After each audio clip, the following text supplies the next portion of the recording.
nikatoka kwa nyumba nikaanza nduru saa hiyo, watoto naye wakakimbia, wakakuja wakaona, wakatoa mashati, wakaanza kufunika. Hata hiyo mashiti yenye iko hapo ni yangu, walitoa tu kunyumbani na nikakimbia nikaanza nduru, watu wakafika na ndege ilikuwa inaendelea kuungua. Nasema watu wenye walipoteza watu hao, ninasema pole. Nasema pole kabisa. Nasema pole kabisa.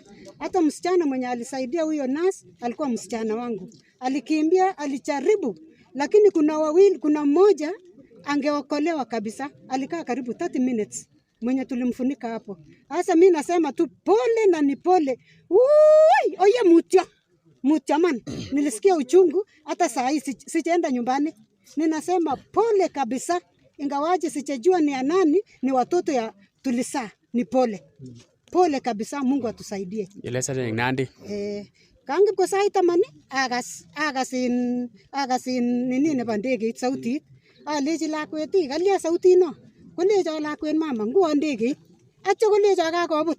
Amangu ngo akawaganu kityo.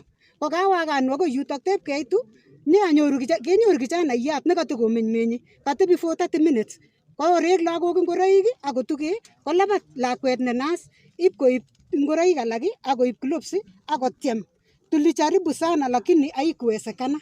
Asomok biikab serikali otoretech. Forest yu mami oret. Abwati ale lokobwanundo akot korok ni shida. Hata saa hii watu kufika ni shida. Tulikaa for 2 hours. Amakiro kiy age tugul. Lakini ninaomba usaidizi. Mtusaidie. Otoretech kabisa. Alen matinye ngal. Ngotoretok Mungu akotoret biikab kobo bichu.